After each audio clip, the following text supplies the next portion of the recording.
बानी पीटीआई के खिलाफ तोशाखाना फौजदारी केस के ट्रायल के खिलाफ अपील। सुप्रीम कोर्ट ने बानी के खिलाफ तोशाखाना फौजदारी केस के ट्रायल के खिलाफ अपील पर फैसला महफूज कर लिया। चीफ जस्टिस याहिया अफरीदी ने रिमार्क्स दिए कि हम इस पर मुनासिब ऑर्डर करेंगे, रिपोर्ट में पेश की गई दीगर सिफारिशात को खुद देखेंगे। सुप्रीम कोर्ट ने फैमिली मेंबर की मौजूदगी में मेडिकल करवाने की इस्तदा मुस्तरद कर दी।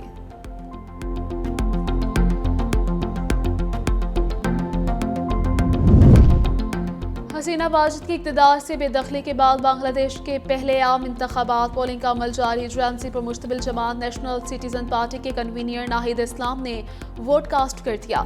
नाहिद इस्लाम का कहना है कि जिंदगी में पहली बार बगैर किसी परेशानी के अपना वोट कास्ट किया है। अमीर जमात इस्लामी शफीउर रहमान बांग्लादेशी नेशनल पार्टी के सरबराह तारिक रहमान ने भी वोट कास्ट कर दिया है। पोलिंग शाम 4:30 बजे तक जारी रहेगी। 300 नशिस्तों पर 2000 से ज्यादा उम्मीदवार मद्दे मुकाबिल। हुकूमत साजी के लिए 151 नशिस्तें दरकार हैं।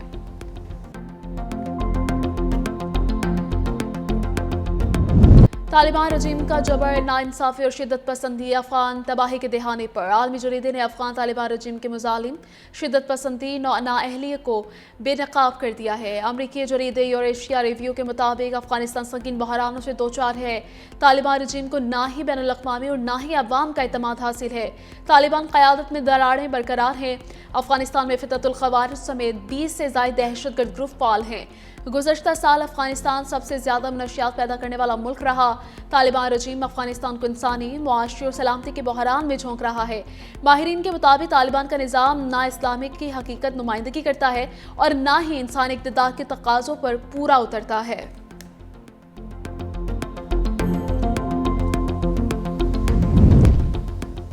और बाबरी मस्जिद से मुतल्लिक़ बीजेपी का मुतनासिब मौक़िफ़ फिर सामने आ गया। वज़ीर आला उत्तर प्रदेश योगी आदित्यनाथ का कहना है, राम मंदिर की तामीर का वादा पूरा कर दिया, बाबरी मस्जिद दोबारा तामीर नहीं होने दी जाएगी।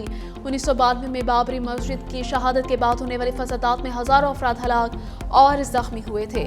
माहिरीन के मुताबिक भारत में अक़लियतों ख़ुसूसन मुसलमानों और मसीहों को इबादत गाहों पर हमले का सामना है। अमरीकी कमिश्नर बराए बैनुल अक़वामी मजहबी आज़ादी का भी भारत में मजहबी आज़ादी की सूरत हाल पर इजहार तशवीश। सियासतदान जो है किसी ग्रे एरिया में रहते हैं, अपनी सियासत की सहूलतों के लिए अपने हल्फ की इंटरप्रिटेशन भी मुख्तलिफ कर लेते हैं। एक पार्टी के टिकट पे इलेक्ट होते हैं, दूसरी पार्टी में शामिल हो जाते हैं। यहाँ पे कई लोग बैठे होंगे, कई लोग होके गुजर भी गए हैं जो 4-4, 5-5, 6-6 पार्टियां जिन्होंने बदली हुई हैं। लेकिन इन शहीदों ने तो कोई पार्टी नहीं बदली। उन्हें जो हल्फ उठाया था जब वो फौज में शामिल हुए थे, उस हल्फ के लिए उन्होंने जान दी हुई। ख्वाजा आसिफ ने पाक फौज से मुतल्लिक महमूद अचकज़ई के बयान को गैर ज़िम्मेदाराना करार दे दिया। कौमी असम्बली में कहा, पाक फौज किसी सूबे या ज़िला नहीं पाकिस्तान की है। दहशतगर्दी के खिलाफ जंग में हम रोज़ाना नुकसान उठा रहे हैं। 5 साल में 3141 एहलकार शहीद हुए। पाक फौज अपने खून से हलफ की तायीद कर रही है। सियासतदान पार्टियां बदलते हैं, शहीदों ने नहीं बदली। हम अपने मफादात और इक़्तिदार की जंग लड़ रहे हैं।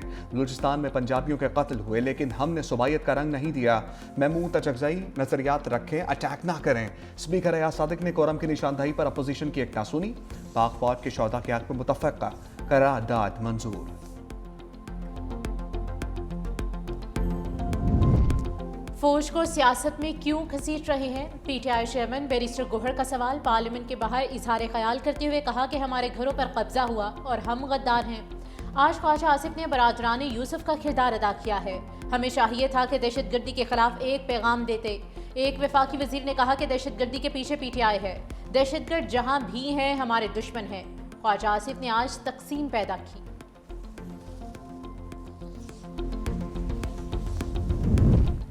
अपोजिशन लीडर का पाक फौज पर हालिया बयान अफसोसनाक और झूठ पर मबनी है।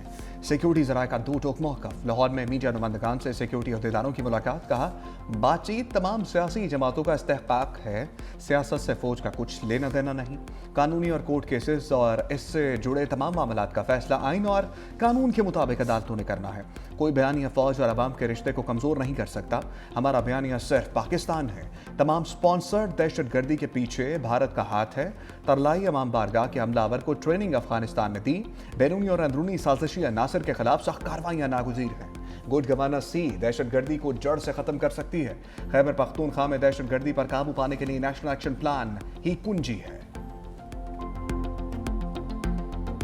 بہت تیاری کے ساتھ آئے, دشمن بہت اسٹریٹجی کے ساتھ آئے, اور وہ بڑا اسٹریٹجکلی ہمارے ملک میں اٹیک کر رہا ہے, ہمارے ملک کو کمزور کرنے کی سازش کر رہا ہے. جی, جو پاکستان کو کمزور کرتا ہے وہ پاکستان کا دوست نہیں ہے, وہ پاکستان کا بدترین دشمن ہے, چاہے وہ ایکسٹرنل ہو یا وہ انٹرنل. جو پاکستان کو کمزور کرتا ہے وہ پاکستان کا بدترین دشمن ہے. وزیر اعلیٰ پنجاب مریم نواز کا FCC ہیڈ کوارٹرز بلوچستان میں خطاب. کہا چاہے بیرونی ہو یا اندرونی, کچھ لوگ کہتے ہیں کہ دہشت گرد ہمارے بھائی ہیں. ایسے بیانیے کے خلاف قوم کو سخت فیصلہ کرنا پڑے گا. ہمیں 5th جنریشن وار کا سامنا ہے. دشمن ہمارے ذہنوں پر حملہ آور ہے. فیلڈ مارشل نے سیسا پلائی دیوار بن کر حفاظت کی. بلوچستان اکیلا نہیں, پنجاب ساتھ کھڑا ہے. FCC کے لیے 10 ارب روپے کی معاونت کا اعلان. وزیر اعلیٰ پنجاب مریم نواز کی پنک گیمز کی افتتاحی تقریب میں شرکت. 2027 میں پنجاب کے پہلے اسپورٹس سٹی کی تعمیر کا بھی اعلان.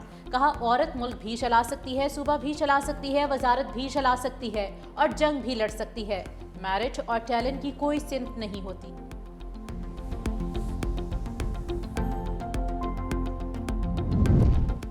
وزیر اعلیٰ بلوچستان سرفراز بگٹی کا دشمنوں کو سخت پیغام. بلوچستان اسمبلی سے خطاب میں کہا بھارتی پراکسی بن کر بلوچوں کو جنگ میں دھکیلا جا رہا ہے. کسی کو اجازت نہیں کہ بندوق اٹھائے اور تشدد شروع کر دے. ایک بار پھر فساد اور انتشار چھوڑ کر مذاکرات کی دعوت. کہا دہشت گردی کے خلاف جنگ میں فورسز اور شہریوں نے بے پناہ قربانیاں دیں.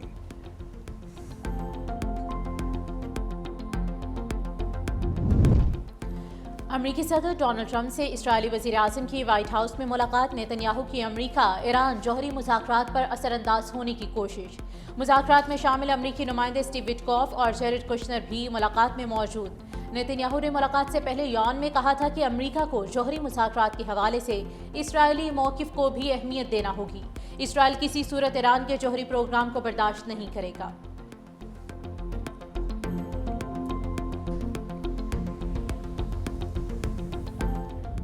مجھ سے منسوب جو میں نے عمران خان صاحب کی ہیلتھ کے اوپر کل کوئی سٹیٹمنٹ نہیں دی, میں نے کل کوئی بیان نہیں دیا, ہرگز نہیں دیا. 3 گھنٹے کی ملاقات اور باہر نکل کے اگر کسی نے ٹھیک کو مس انٹرپریٹ کیا ہے تو یہ میرا خیال ہے مس رپورٹنگ ہے, and this is unfortunate. So final word report has been submitted. آپ لوگوں کے لیے میں اتنا ہی بتا سکتا ہوں, 7 صفحوں پہ مشتمل ہے, 22 پیراگراف ہیں, الیبریٹ ہے, ایکسٹینسو ہے. جو دیکھا جو سنا ایکوریٹلی سپریم کورٹ کے لیے امانت تھی, وہ میں آج جمع کروا دوں. بیرسٹر سلمان صفدر نے سپریم کورٹ میں بانی سے ملاقات کی رپورٹ جمع کرا دی. میڈیا سے گفتگو میں کہا رپورٹ 7 صفحات اور 22 پیراگرافز پر مشتمل ہے. بانی کی صحت سے متعلق کوئی بیان نہیں دیا. علیمہ خان نے معاملے کو سمجھا جو قابل ستائش ہے. سپریم کورٹ نے سلمان صفدر کو فرنٹ آف دی کورٹ مقرر کر دیا تھا. گزشتہ روز بانی PTI سے 3 گھنٹے ملاقات بھی کی گئی.